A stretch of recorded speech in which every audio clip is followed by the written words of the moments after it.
R म्हणजे काय? R काय डिव्हाइसचं नाव, याचं नाव काय? सिम्बॉलचं नाव रेजिस्टर. रेजिस्टर. आणि प्रत्येक रेजिस्टरला काय असतं? प्रत्येक रेजिस्टरला रेजिस्टन्स असतोच. Every resistor has resistance. मग R is resistance of a resistor. R is resistance of a resistance. मग ही वायरच आहे. जशी वायर घेतली आपण, मोठी वायर थोडीशी, ही वायर आहे. वायरची लेंथ आहे L1. वायरचा एरिया ऑफ क्रॉस सेक्शन आहे A1. मग सांगा वायरचा व्हॉल्यूम, व्हॉल्यूम ऑफ वायर. म्हणून आतापर्यंत वायरच्या व्हॉल्यूमचं फॉर्म्युला झालं. सिलेंडरचं झालं, सिलेंडर व्हॉल्यूम ऑफ सिलेंडर. हा सिलेंडर सारखा दिसते. वायर असेल तर किती पण बारीक वायर होते, छोटा सिलेंडरच आहे, फक्त त्याचं एरिया ऑफ क्रॉस सेक्शन लहान असतं. मग सांगा volume, volume equal to base area into base area into height. Base area into height. Base area किती आहे वायरचा? तर बेस एरिया म्हणजे काय म्हणणार? बेसच, त्याला बेस म्हणत जातं. उलटा पण दुसरा बेस होऊ शकतो. त्यामुळे टॉप साईडला जाते आणि बॉटम, जेणे पण बेसच कुठला पण. किती आहे? A1 into height L1. Height L1 म्हणजे V equal to A1 L1. हे इक्वेशन 1. आपल्या टेक्स्टमध्ये दिलेलं आहे फॉर्म्युला, पण ते MCQ एक्झाम्पल असे विचारतात त्या फॉर्म्युलावरती रेजिस्टन्समध्ये. भरपूर जण हे एक्झाम्पल टाकले. ही वायर समजा आतून पोकळ आहे, पोकळ नसते परंतु आपल्याला समजायला जाते की वायर आतून पोकळ आहे आणि त्यामध्ये पाणी भरलं आहे, फुल भरलेलं आहे पाणी, आणि पाण्याचं व्हॉल्यूम किती. आता काय करायचं? ही एक वायरचं एक टोक फिक्स ठेवायचं आणि दुसरं टोक हाताने पकडून वायर ओढायची, फोर्स लावायचा. काय ती लांबी वाढली, समजा डबल झाली नाही, ट्रिपल झाली. वायरचं मटेरियल तसं समजायची, फोर्स लावला की लांबी वाढते. तर वायर तार तर नाही ना, वायर तयार केलं याच्यावर काय वायर तयार होऊ शकते फोर्स लावून. मला हे पेन म्हणजेच वायर आहे समजा की. वायरचा एरिया क्रॉस सेक्शन किती आहे? A1. लांबी किती आहे? L1. व्हॉल्यूम किती झाला? A1 L1. तर वायर फोर्स लावला, आडवी वायर उभी तिथं महत्त्वाने फोर्स लावला आणि वायरची लेंथ काय केली? डबल केली, डबल केली, ट्रिपल केली, 4 टाइम्स केली, 5 टाइम्स केली. मग आता किती टाइम्स केली माहीत नाही, आपण जनरल फॉर्म्युला तयार करायला म्हणून N टाइम्स केली. ओरिजिनल लेंथ किती सांगा वायरची? L1. आता वायर ओढून फोर्स लावून किती लेंथ केली? N L1. N L1. वायरचा आपण बंडल घेतला, तर बंडलमध्ये ते म्हणणार, बंडलमध्ये आपण काय ओढून लांबी लांबवत नाही वायर, फक्त 1 मीटर 2 मीटर 3 मीटर असं म्हणलं नाही. ती वाढलेली लेंथ वाढलेली नाही. पण या ठिकाणी नाही, वायरचा एकच तुकडा घेतला 1 मीटर लांबीचा आणि तीच ओढून लांब करायची. ती जी वायर आहे ना छोटी आहे ती ओढून लांब करायची. मग याची लांबी वाढली, याची जाडी काय होईल सांगा? वाढेल का कमी का तेवढीच नाही. इतकी छोटी वायर होते, ओढून आपण इतकी लांब केली त्याच वायरपासून. मग याची थिकनेस आहे, याची जाडी, याचा एरिया आहे, क्रॉस सेक्शन आहे, तो वाढेल का कमी होईल? कमी होणार. हेच मटेरियल आहे, लांबीचं म्हटलं ते काय होणार? कमी होणार नाही, बारीक होणार. म्हणजे काय काय चेंज होणार? नवीन डायग्राम घेतो.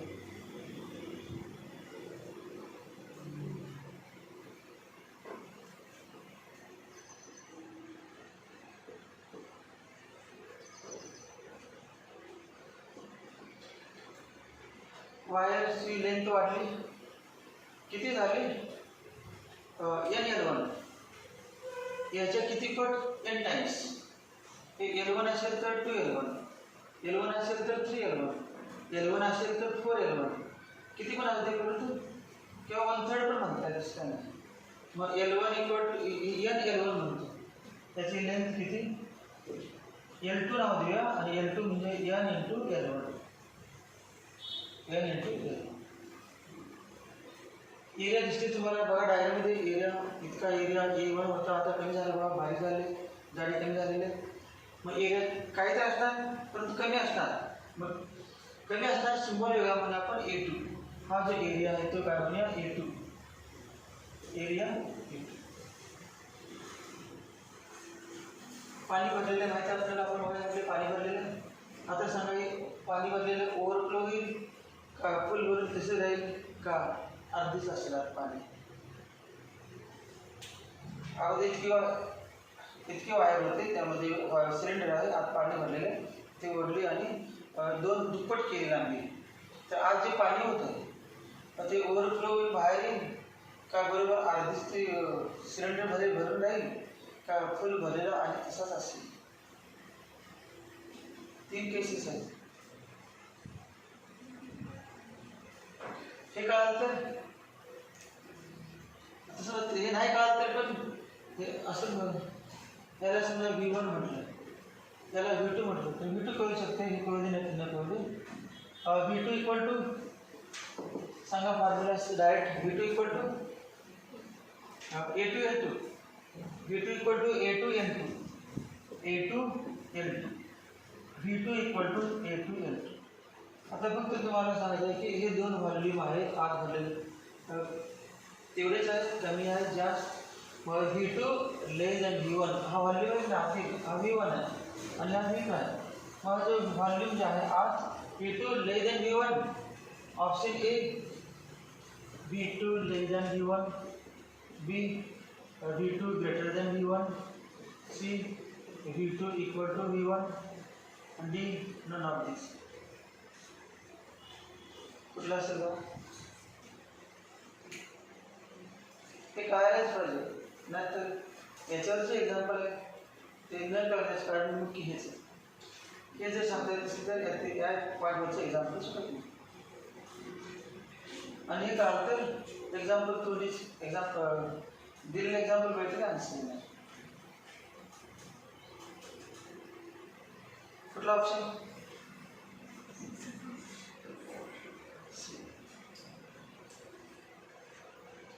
वायरची लांबी वाढली बरोबर आहे, परंतु तिची जाडी कमी झाली नाही का, त्यामुळे आत पाणी ओव्हरफ्लो होत नाही का हाफ होत नाही, ते भरून आहे सत्तर दिसेल आहे थोडं पुन्हा पूर्ण भरले दिसणार तुम्हाला. भरले दिसते याचा अर्थ काय, याच्यामध्ये समजा 1 लिटर पाणी होतं, ते तुम्ही पिले समजा, पुन्हा दुसरं 1 लिटर घेतलं आणि पुन्हा लांबी वाढली, आता हे पिले, हे पण 1 लिटर असणार का जास्त पिलं असणार, कारण याच्यामधूनच हे आहे, फक्त लांबी वाढल्यामुळे साईज चेंज झालेली आहे. फॉर्म्युला काय म्हणायचं, V1 equal to V2, V1 equal to V2. Diagram काढ.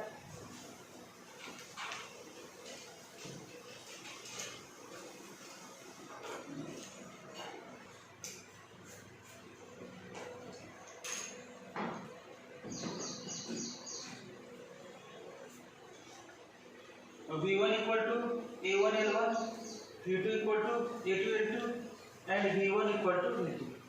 तर डायग्राम शिवाय फक्त समजण्याची डायग्राम काढली तर पुढचा पाठ बघा.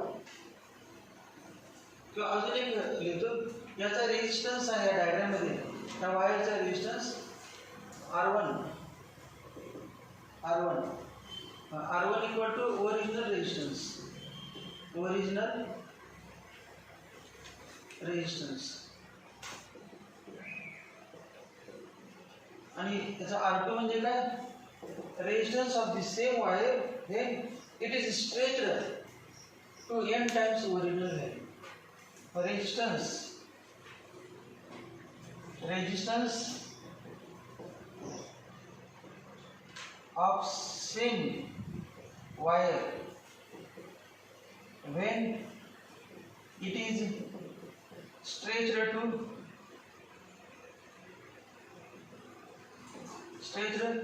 to n times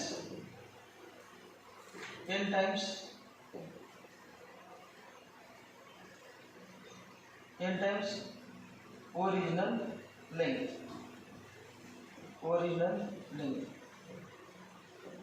original length हे फिरल्या चालते. R1 म्हणजे ओरिजिनल रेजिस्टन्स आणि R2 म्हणजे resistance of the same wire, याच वायरचा, परंतु कधी हे stretched to n times original length. Original लेंथच्या n टाइम्स लेंथनं स्ट्रेच केली.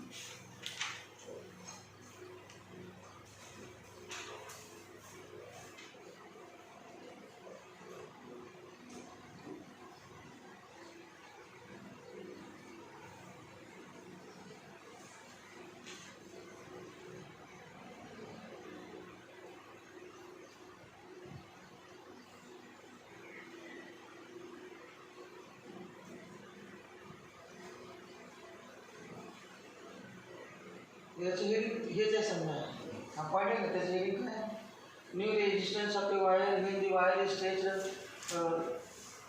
n times of its original length. जेव्हा जेव्हा स्ट्रेचड शब्द त्या एक्झाम्पलमध्ये, तेव्हा हा फॉर्म वापरायचा ज्याच्यावर तयार झाला तो. त्या वायर अगदी स्ट्रेच केली, आपण ओढली, लेंथ वाढली, एरिया कमी झाला, रेडियस कमी झाला, तेव्हा हे मेथड वापरायचं. बाकीच्यासाठी याचं काय उपयोग नाही.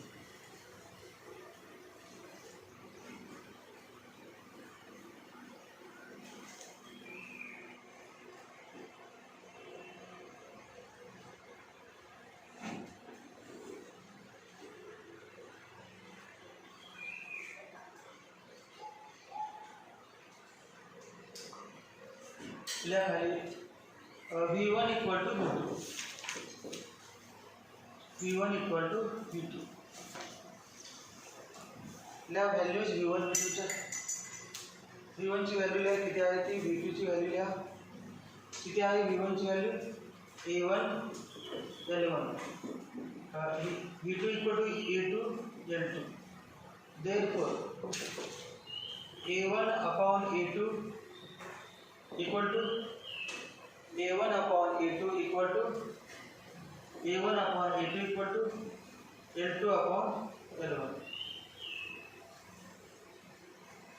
A1 upon A2 equal to L2 upon A1 upon A2 equal to L2 upon L1.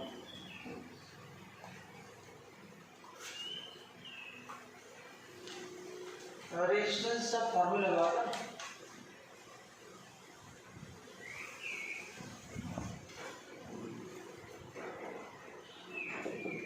सांगा पाठ आहे तुम्हाला. Resistance of a wire equal to Ohm's law वापरून नाही, in terms of length, in terms of area of cross section, experimental observation.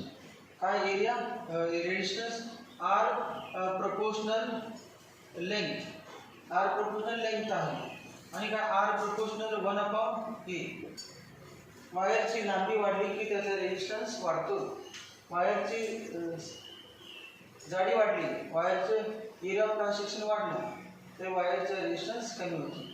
मग inversely proportional to area of cross section, directly proportional to length. दोघांकडून combined R proportional L/A. Therefore R equal to proportional sign काढल्यानंतर काय नाही, constant. तो constant कुठला आहे, rho into L/A. आता हा जो फॉर्म्युला आहे, रो म्हणजे काय, resistivity of given material, resistivity of aluminium, resistivity of copper, resistivity of silver. It is constant for given material. आपण एकच वायरची लांबी वाढवली आहे, वायर बदलली का, मटेरियल बदलले का नाही, म्हणजे रो काय सेम, लेंथ बदलली आणि एरिया बदलला. मग original resistance R1 equal to rho L1 upon A1. R1 equal to काय येणार आहे, R1 equal to rho L1 upon A1. Final resistance बरोबर, लेंथ L1 ची L2 झाली, एरिया A1 चा A2 झाला, लेंथ वाढली, एरिया कमी झाला. R2 काय ना, rho L2 upon A2. R2 equal to rho into L2 upon A2, R1 equal to rho into L1 upon A1. तर दोघांचा रेशिओ घेतला R2 upon R1, R2 upon R1 equal to, बघा R2 upon R1 equal to rho L2 upon A2 rho L1 upon A1 equal to rho L2 upon A2 into A1 upon rho L1, A1 upon rho L1. Rho cancel. Therefore R2 equal to R2 equal to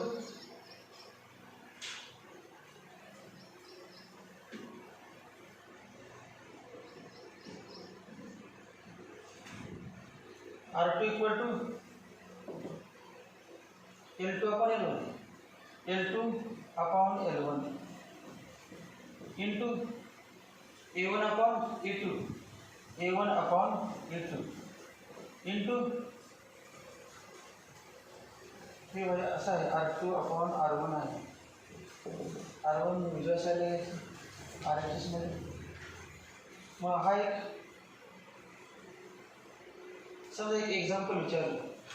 if length of wire is doubled. आता length double झाली म्हणजे ते inverted पकडणार area त्याप्रमाणे असेल ते तुम्हाला length double झाली आणि एरिया काय झालं तर रेजिस्टन्स काढा. हा फॉर्म्युला करायचा. काय वेळेला फक्त लेंथ दिली असते एरिया दिलीच नसते. त्या ठिकाणी लेंथ पण आहे आणि एरिया पण आहे दोन्ही पण चेंज झाले दिले असते एक्झाम्पल व्हॅल्यू. हा फॉर्म्युला वापरायचा. ओरिजिनल दिलेला असतो रेजिस्टन्स 20 ओम 30 ओम 50 ओम त्यापासून दिलेला असतो. व्हॅल्यू माहिती आहे आपल्याला A1 upon A2 L2 upon L1 A1 upon A2 L2 upon L1.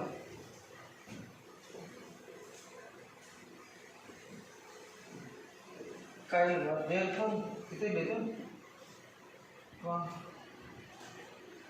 R2 equal to L2 upon L1 L2 upon L1 L2 upon L1 into A1 upon A2 ची value आहे L2 upon L1 L2 upon L1 into R1. Therefore R2 equal to L2 upon L1 into L2 upon L1 L2 upon L1 bracket square into R1.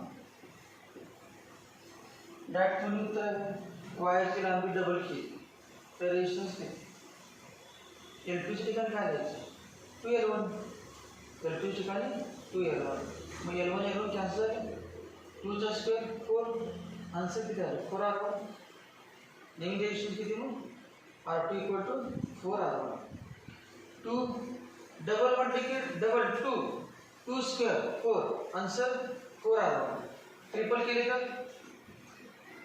3 L2 म्हणजे काय 3L1 L1 च्या 3 पट L2 3L1 upon L1 L1 cancel 3 square 9R1 direct उत्तर येते नाही.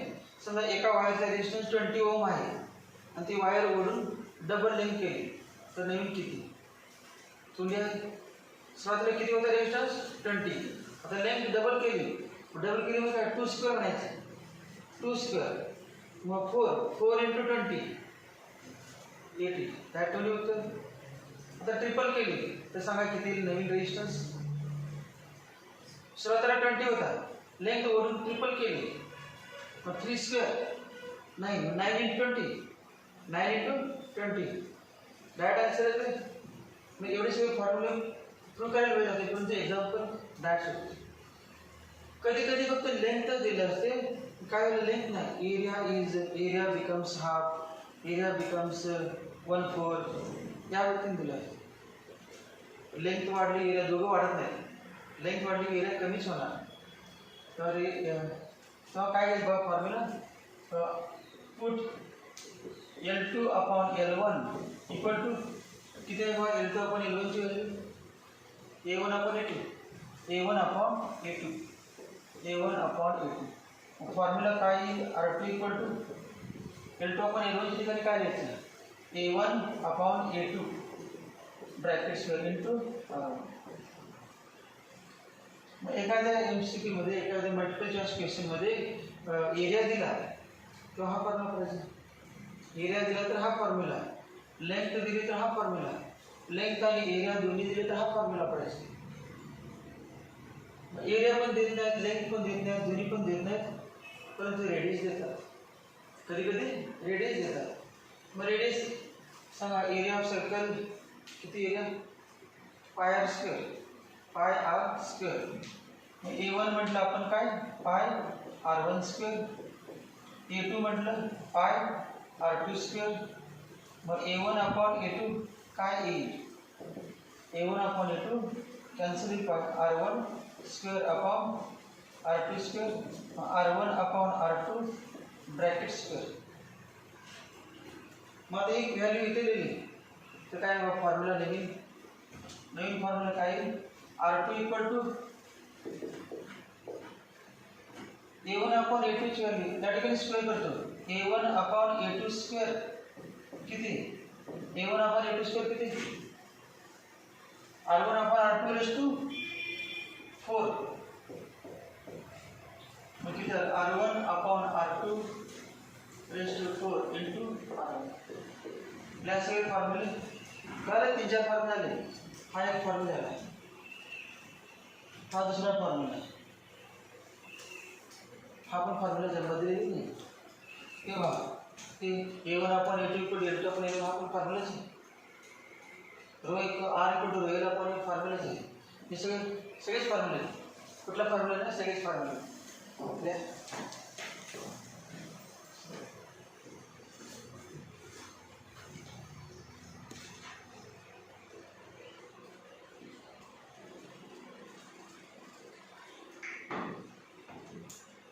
कुठला answer, कुठला D.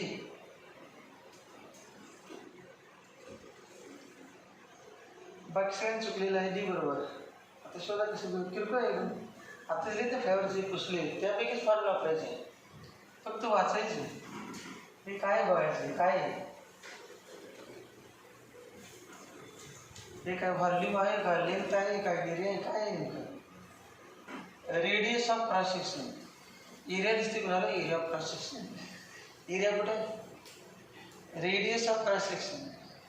Area of cross section म्हटलं का, एरिया म्हटलं का नाही, रेडियस आहे.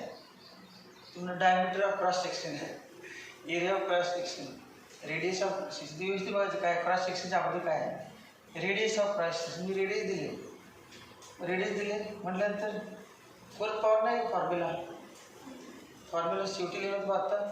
हा फॉर्म्युला आहे R2 इक्वल टू काय formula, R1 upon R2 bracket raise to R1 upon R2 bracket raise to 4 into R1.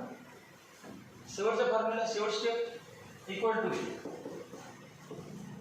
R1 upon R2 का R2 पण R1 अपॉन R2.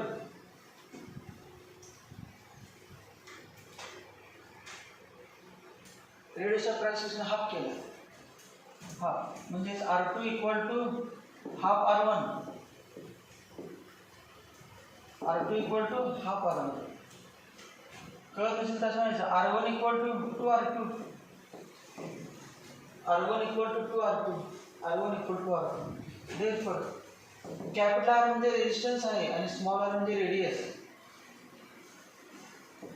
R1 ची व्हॅल्यू बघा किती, R1 ची व्हॅल्यू किती, 2R2.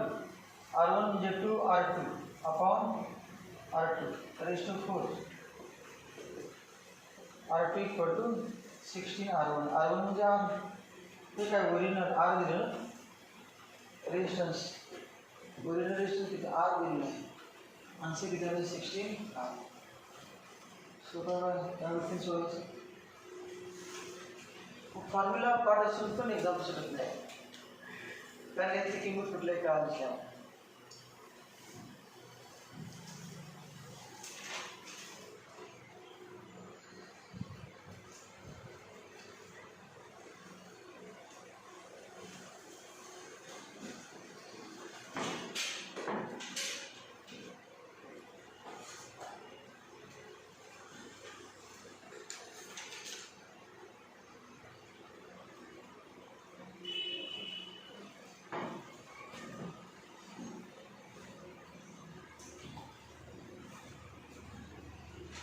Row equal to R A upon L. वहीमध्ये कुठलं capital घेतलं तर तुम्हाला काय महत्त्वच नाही. कुठलं अक्षर घेतलं आपलं आन्सर झालं. सिम्बॉल कुठला घेतला महत्त्वच नाही. आर किमती सगळ्यात लिहिता बघून लिहा किमती याच्या ठिकाणी किमती. R50 अजून ए काढायला झालं नाही तेव्हा ए या ठिकाणीच काढून घेतो सेपरेट बाजूला. हे बघा A equal to pi R square. A equal to pi R square. Pi म्हणजे 3.14. पाय इक्वल टू 3.14 आणि आर किती आहे बघा 25 into 10 to minus 5 bracket square equal to 3.14. 25 चे स्क्वेअर 625. 10 to minus 5 चे स्क्वेअर सांगा. 10 to minus 5 चा स्क्वेअर ज्यांना लॉज ऑफ इंडस्ट्रीज येतात त्यांना येणार नाही. 10 to minus 5 चा स्क्वेअर सांगा. हा formula a raised to n equal to a raised to mn. a raised to m raised to n equal to a raised to mn. minus 5 into 2 minus 10. 10 raised to minus 10. आता या value सगळ्या इथे लिहिणार. या ठिकाणी ही value 3.14 into 10 raised to 625 into 10 raised to minus 10 upon L 6.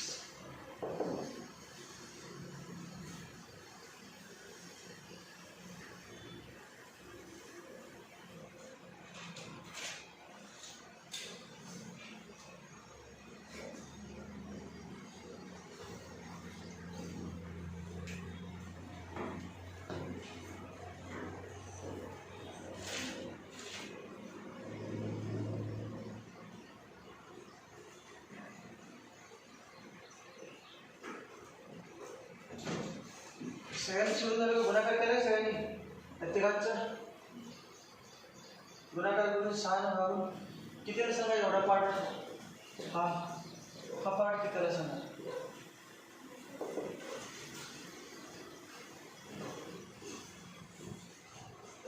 कितीला सांगा त्यांनी सोडवले त्याची व्हॅल्यू रूट 1636 एवढा पार्ट 10 to minus 10 पॉईंट होता इंटू 10 to minus 10 इतका आले का सगळ्यांचं जरी केले त्यांनी 6 ने डिवाइड करून सगळं आले का सगळ्यांचं. अगदी 625 ने 5 लगाना 50 ला परत 3.14 आणि 6 लगाना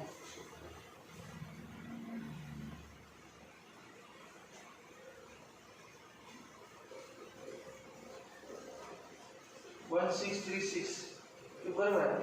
बाकीचे चुकले बघा याच्यावर बरोबर आले 1616. तर पॉईंट कुठे जाईल बघा. पॉईंट हे पण बरोबर आहे आन्सर परंतु पद्धत काय आहे मेथड पहिल्या डिजिट नंतर पॉईंट द्यायचा असतो. बघा बरं नंतरला पहिल्या डिजिट नंतर पॉईंट. तर पॉईंट आपण इथे सध्या पॉईंट कुठे नाही म्हणजे कुठं आहे इकडे शेवटी या वेळेला लिहिणार. असं कसं लिहिणार बघा 1.636 लिहिलं किती 1 2 3 4 अंकांतर पॉईंट लिहिले या साईडला. मग या वेळेला अर्थ काय म्हणायचं 10 to पॉझिटिव्ह लिहायचं. 10 to किती अंक लिहिले आपण 1 2 3 4 10 to 4. त्यासाठी गेलं असतं 10 to minus 4 म्हटलं असतं. उजव्या साईडला गेलं तर काय म्हणायचं 10 to minus 4 4 अंक. तर 4 डिजिट लेफ्ट साईड आलो 10 to 4 लिहायचं. कारण 10 to 4 म्हणजे 10,000 बोलून बघा की पुन्हा येते into 10 to minus 10 equal to 1.636 into हे सांगा लॉज ऑफ इंडस्ट्रीज वापरून 10 to 4 into 10 to minus हा formula a raised to m into a raised to n equal to a raised to m plus n म्हणजे किती 10 raised to किती 4 plus minus 10 4 plus minus 10 minus 6 10 raised to minus 6. आणि याचं unit काय आहे एरियाचं unit सांगा काय युनिट एरियाचं युनिट मीटर स्क्वेअर. लेंथचं unit metre square upon metre आणि रेजिस्टन्सचं ओहम. मग unit ohm metre. Specific resistance unit काय ओहम मीटर. Ohm metre. म्हणजे ज्यांचे आले त्यांचे बरोबर आले सगळ्यांचे. Rho equal to 1.636 into 10⁻⁻6 ohm metre. अजून काय काढायचं आहे ते पुढचे एक्झाम्पल कशात दिले असते ज्यांचे अगोदर सोडून झाले त्यांना सोडण्याची पुढची. जर तुमचे अर्ध राहिलं असेल तर पुढचे लिहून घ्यायचे नाही. मग अगोदर पूर्ण झाल्याशिवाय पुढचं सोडायचं नाही. आता लिहिल्याशिवाय असते तिथे जागा सोडली असते तो त्या ठिकाणी अजून सिग्मा काढायचा आहे आपल्याला. Sigma equal to 1/1.636 into 10⁻⁻6 equal to 1.636 into 10⁻⁶. 10⁻⁻6 वरती इकडे काय होते 10⁻⁶. सिग्माचं नाव काय कंडक्टिव्हिटी. ज्यांना माहित नाही का कंडक्टिव्हिटी म्हणून कंडक्टिव्हिटी आहे. कंडक्टिव्हिटी माहित नसेल तर जोपर्यंत पाठ होत नाही तोपर्यंत लिहायचं शब्द आहे. एक्झाम्पल सोल्युशनच पाडतो कंडक्टिव्हिटी. आणि हे रेजिस्टिव्हिटी. हे काय रेजिस्टिव्हिटी किंवा याला नाव आहे स्पेसिफिक रेजिस्टन्स. स्पेसिफिक रेजिस्टन्स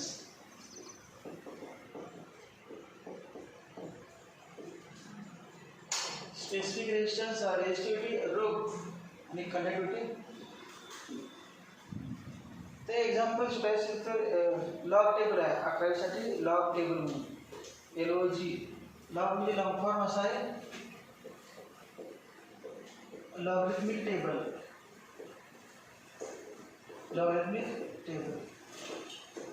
त्याचा उपयोग करून आपण सोडतो. त्यांनी मोबाईल कॅल्क्युलेटर आपल्याला परवानगी दिसते. त्यामुळं एक तर लॉग टेबल वापरायला पाहिजे नाही तर तोंडी सोडा पाहिजे.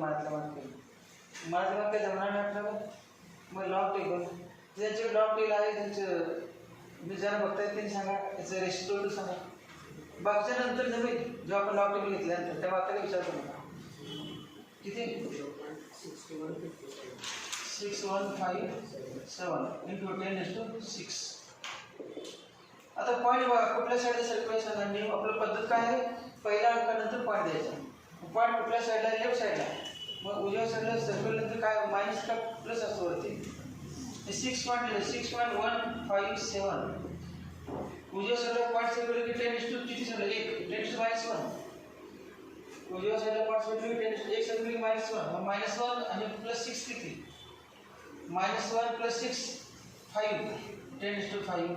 आणि याचं युनिट काय बरोबर याचं उलट per ohm per metre. Ohm raise to -1 metre raise to -1 per ohm per metre. अजून काय आहे तर एवढंच आहे पर ओहम पर मीटर.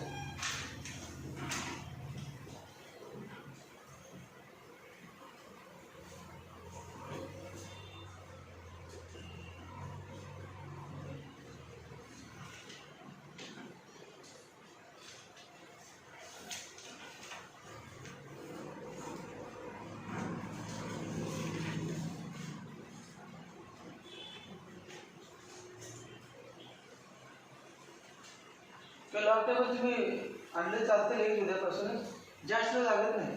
एका एक्झाम्पलला मी सांगितलं की असं बघायचं झालं लॉग टेबल तास 1 महिनाभर आठवडाभर असलं काही नाही. 5 मिनिटात एका एक्झाम्पलला कळलं की तुम्ही घरी जाऊन प्रयत्न करू शकता. दुसऱ्या एक्झाम्पल आपोआप करते. पण म्हणायला गेलं तर संपत नाही. जेवढं घेत तेवढं घेता येते. नाही घेतलं तरी पण चालते. डायरेक्ट सोडायला येतं.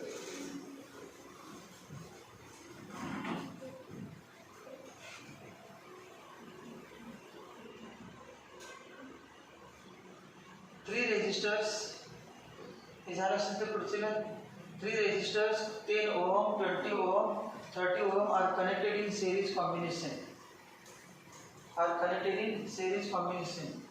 Find equivalent resistance of series combination. Second, when this series combination is connected to 12 volt supply,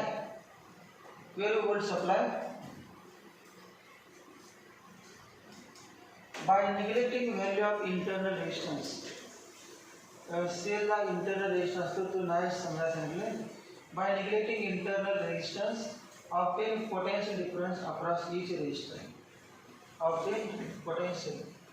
आज आपण रिव्हिजन म्हणून फॉर्म्युला सॉल्व केले होते त्यांचा उपयोग होणार series parallel.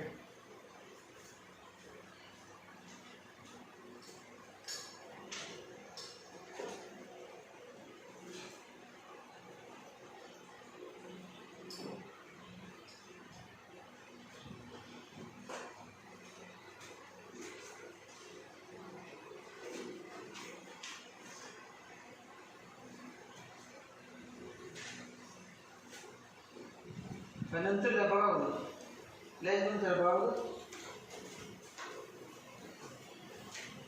3 resistors 10 ohm 20 ohm 30 ohm are connected in series. नाव दिले समजा आपण 10 ohm, R2 चं नाव दिलं 20 ohm आणि R3 चं नाव दिलं 30 ohm. कसे दिले सिरीज मध्ये आणि सिरीज मध्ये उरले म्हणजे फॉर्म्युला आठवतो. RS इक्वल टू काय formula R1 plus R2 plus R3. 10 plus 20 plus 30 equal to 60 ohm. Series कॉम्बिनेशनचा किती आला 60 ohm. तर पुढचे बघा एक सोपं होतं, हे पण सोपं झालं. When this series combination is connected to, so diagram काढले आपण. समजा हा एक रेजिस्टन्स आहे, दुसरा रेजिस्टन्स, तिसरा रेजिस्टन्स R1, हा R1, R2, R3 आणि याच्या अक्रॉस काय जोडलं आहे बॅटरी सेल जोडलेला आहे मायनस प्लस बॅटरी आहे, त्यामुळे करंट असणार 8. प्रत्येकाच्या अक्रॉस काय असणार पोटेन्शियल डिफरन्स. याच्या अक्रॉस काय येणार V1, या दुसऱ्याच्या अक्रॉस V2, तिसऱ्याच्या अक्रॉस V3 पोटेन्शियल डिफरन्स. आणि व्होल्टेज किती आहे बघा त्याची 12 वोल्ट, बॅटरीचे 12 वोल्ट दिले आणि या बॅटरीच्या आत जो इंटरनल रेजिस्टन्स नाही म्हटलं म्हणजे इथून opposition to the flow of current म्हणजे इंटरनल रेजिस्टन्स नाही. त्यामुळे हे सगळं 12 चे 12 वोल्ट या ठिकाणी समजायचे आहे. या दोन टोकामध्ये आहे समजायचे. जर इंटरनल रेजिस्टन्स असेल तर याच्यापेक्षा कमी असते वर्षी 12 असेल तरी 11, 11.2, 11 काय पण असते याच्यापेक्षा कमी असते. इंटरनल रेजिस्टन्स नसेल तर हे सेम असतात आणि त्याला आपण टोटल पोटेन्शियल डिफरन्स आहे काय काय दिलेलं आहे बघा. व्ही दिलेला आहे व्ही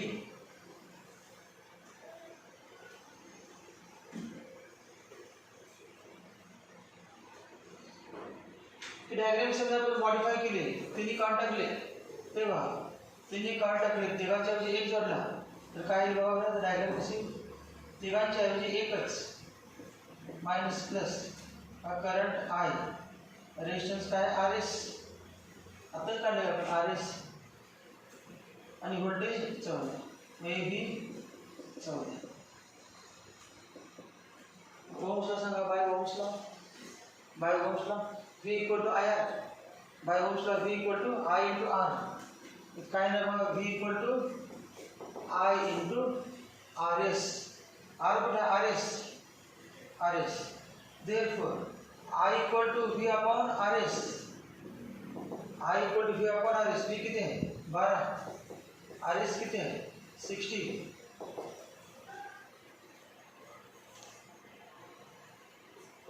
किती 1/5 एम्पियर 1/5 एम्पियर. एकदा करंट माहिती झाला आता आपल्याला करंट विचारलं नाही आपल्याला तरी पण काढला.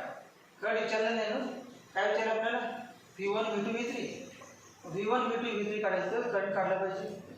मग आता याला ओम्सला सांगा आपण V1 equal to IR1, V2 equal to IR2, V3 equal to IR3. तीन व्हॅल्यू काढायची. सोडा एक्झाम्पल लिहिणार असेल तर लिहिलं डायग्राम काढायचं पाहिजे का नाही. डायग्राम फक्त समजण्यासाठी डायग्राम न काढता जर तुम्हाला डायग्राम दिसत असेल तर डायग्राम काढायची गरज नाही. ज्यांना काढून पण दिसत नाही त्यांनी काढायच पाहिजे. कारण न काढता त्याची इमॅजिनेशन पॉवर जास्त असेल तर काही काढायची गरज नाही. काढायचं आहे म्हणजे एक्झाम्पल सोडताना डायरेक्टच एक्झाम्पल सोडत चालू समजण्यासाठी डायग्राम काढणे.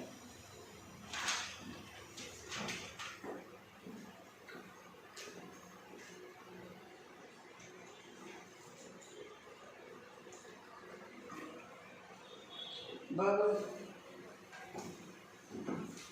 V1 सेकंड काढून झालं असेल V1 equal to IR1, V2 equal to IR2, V3 equal to IR3.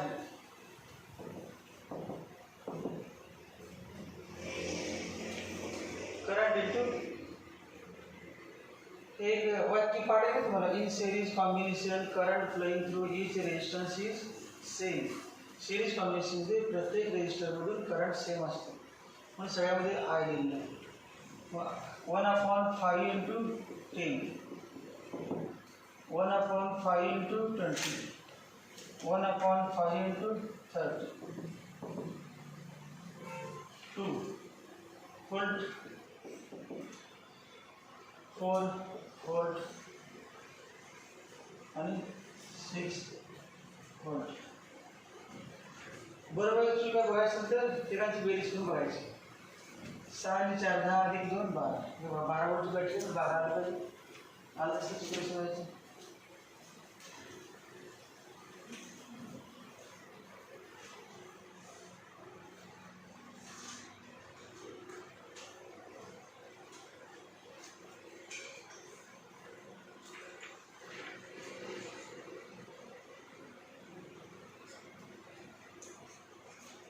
पुढचं example, 2 resistors 1 kilo ohm and 2 kilo ohm. 2 resistors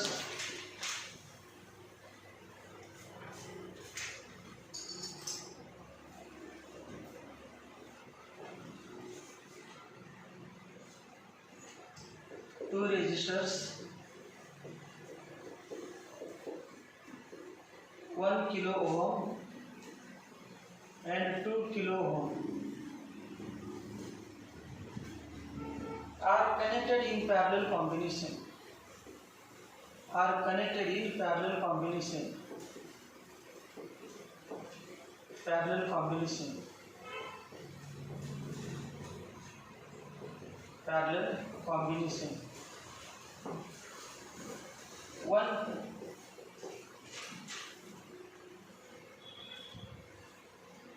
find equivalent resistance of parallel combination. Find equivalent resistance of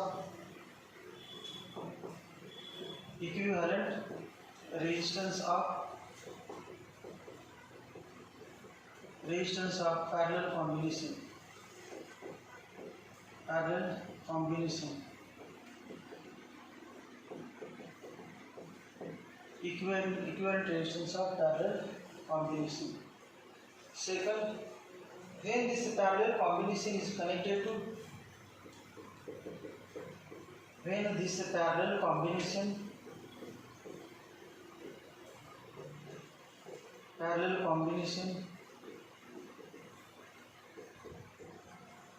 is connected to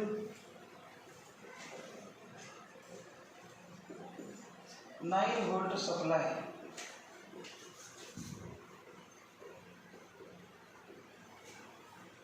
by neglecting internal resistance.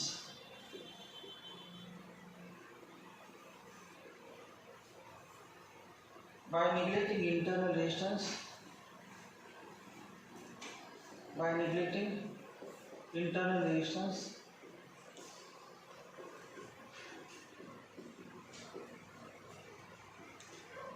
Calculate current through each resistor. Calculate current through each resistor. Current through each resistor.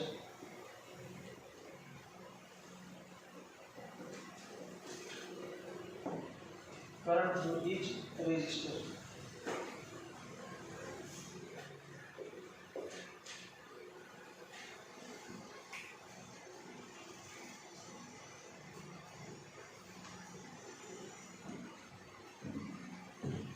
आता सोडवलं पहिले त्याच method तिच्यापर्यंत combination वेगळं आहे.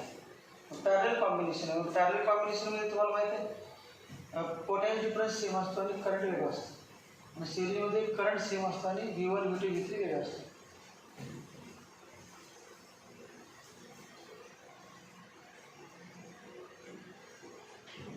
हे असं पॅरल combination आहे समजा, ज्यांना डायग्राम माहिती नाही बघा, असे दोन पॅरलमध्ये जोडले, दोन रेजिस्टन्स पॅरलमध्ये.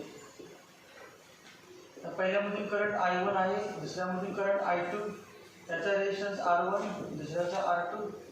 करंट हे I1 I2 हे ना I इकडून काय ना टोटल करंट आहे. आणि काय दिलं याच्याकडे, बॅटरी जोडलेली आहे. बॅटरीच्या अक्रॉस व्होल्टेज, बॅटरीचं व्होल्टेज दिलेलं आहे -+9 व्होल्ट. या दोन टोकामध्ये पण किती असणार, 9 व्होल्टच. त्याला V म्हणणार, V म्हणजे 9 volt.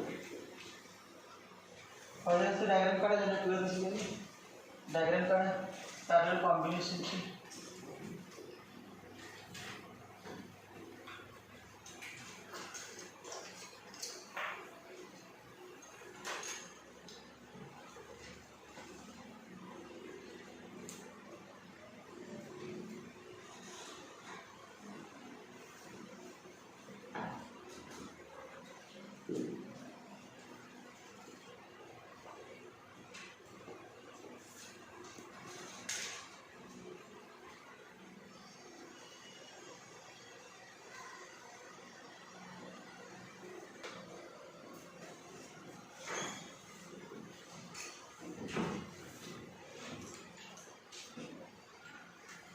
Two resistors 1 kilo ohm and 2 kilo ohm are connected in parallel. Kilo ओमचं अगोदर ओम करून घ्यायचे, किलो ओमचं ओम. तर 1 किलो म्हणजे किती माहिती आहे, 1 किलो म्हणजे 1000. कोणी काय करणार ते, किलो म्हटले की 1000. मग 1 किलो ओम म्हणजे काय, 1000 ओम म्हणजे हा R1 आहे समजा, R1 1 kilo ohm, 1 kilo ohm. तर काय लिहू शकते, 1000 ओम. R2 2 kilo ohm, 2 kilo ohm, 2000 ओम. आता दोघांचं दोन्ही कसं आहे, सिरीज का पॅरलल, दोन्ही पॅरललमध्ये. मग पॅरललचा फॉर्म्युला माहिती आहे, 1/R2 = 1/R1 + 1/R2. हा फॉर्म्युला. किंवा 1/R2 डायरेक्ट लिहिले समजा, अगदी किलो लिहिलं तरी चालते, 1 + 1/2. Therefore 1/R2 = LCM 2 3/2. Therefore RP किती येणार, 2/3 किलो ओम. 2/3 किलो ओम आलं. किलो ओमचे ओम करतात किती, 1000 हे इन ओम.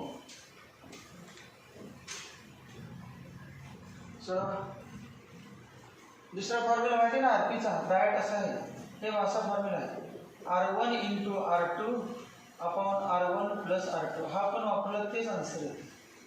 हा फॉर्म्युला तुम्ही वापरला, R1 × R2 / R1 + R2, तरी हेच आन्सर, तोच फॉर्म्युला फक्त मॉडिफाय केलेला आहे. सर्व आरपी काढा अगोदर, पॅरलल कॉम्बिनेशनचा इफेक्टिव्ह रेजिस्टन्स.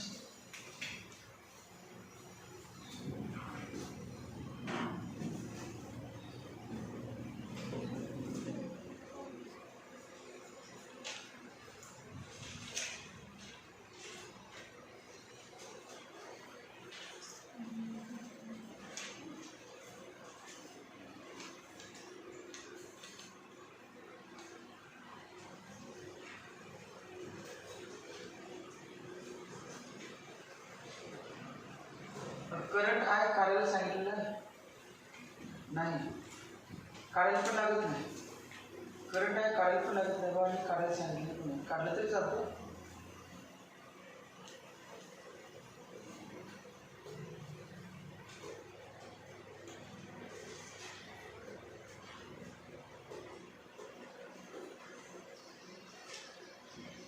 ओहम.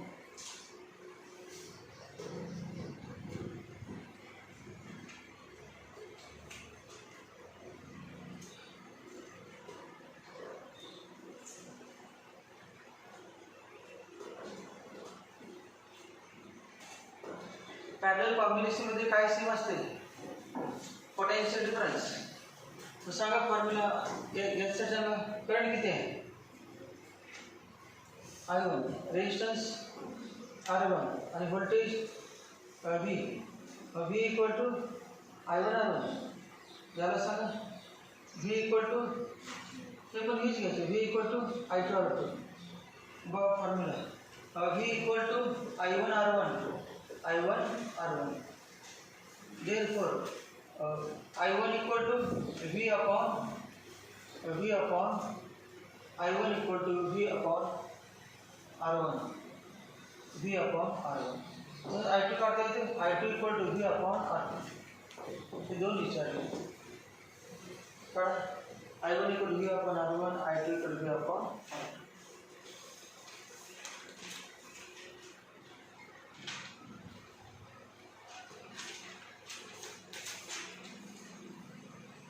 दुसरी पद्धत आहे ती मागायची टोटल करंट दिला असेल तर व्होल्टेजची गरज नसते तो असा होता I1 equal to R2 upon R1 plus R2 into I2 equal to R1 upon R1 plus R2 into I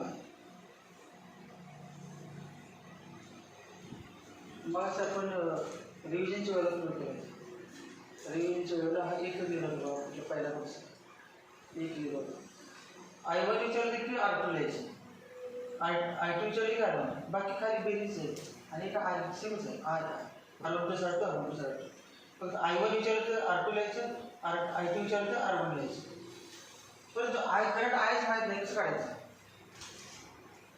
current Iच माहीत नाही हा फॉर्म्युला पुन्हा फॉर्म्युला पुन्हा बघत असणार करंट कुठे करंट माहीत नसेल तर ही पद्धत आहेच वरची करंट काढू शकता तुम्ही अगोदरच कसं काढायचं बघा करंट हे बघा सर्किट याला RP नाव देतं RP आणि व्होल्टेज काय आहे V आहे आणि करंट आहे दोन्ही वेळ नाही दोन्ही काउंट ऑफ आहे आणि दोन्ही काउंट ऑफ त्या ठिकाणी कोण जोडे RP आता काढलाय का तुम्ही हा RP दोन्ही काउंट ऑफ मग RP जोडला आता सांगा ओम्स लॉ वापरून V इक्वल टू काय I into RP therefore I equal to V upon RP मग V किती आहे 9 आणि RP आता काढलेला किती आहे 2000 upon 3 आहे हा करंट तुम्ही इथे लिहिला आणि सोडून आन्सर केली हा करंट लिहायचा R1 R2 लिहायचं आन्सर केली त्याविषयी सोपं लगेच होते हेच काढलं असं सगळ्यांनी 9 upon R1 1000 मग कसं लिहिणार आहे 9 into 10 raised to 3 आहे वरती घेतल्यानंतर काय -3 ampere 9 upon 2000 9 upon 2 4.5 10 raised to 3 वरती घेतलं 10 raised to -3 9 into 10 raised to -3 ampere 4.5 into 10 raised to -3 ampere total current विचारला दोघांची बेरीज करायची दोघांची सम I equal to I1 plus I2 9 plus 4.5 into 10 raised to -3 common काढलं 10 raised to -3 दोघांची बेरीज केली 10 raised to -3 common 13.5 into 10 raised to -3 हे पण सोडून तेच येते 27 भागिले 2 बघा 13.5 13.5 into 10 raised to -3 I equal to 13.5 into 10 raised to -3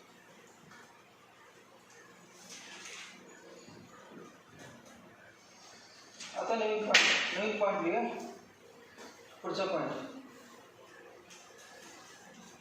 formula घेतले होते आपण सिरीज काढलं नवीन पण झाले ते परंतु कसं वापरायचं विसरायचं पुढचे पॉईंट घेण्यात प्रॉब्लेम झाला असता पुढच्या पॉईंटला प्रॉब्लेम ते पुढच्या पॉईंटला प्रॉब्लेम त्या पुढे पॉईंट अवघड तेव्हा प्रॉब्लेम झाला असता चॅप्टर जर सोपा वाटण्यासाठी मी घेतले तर हेडिंगला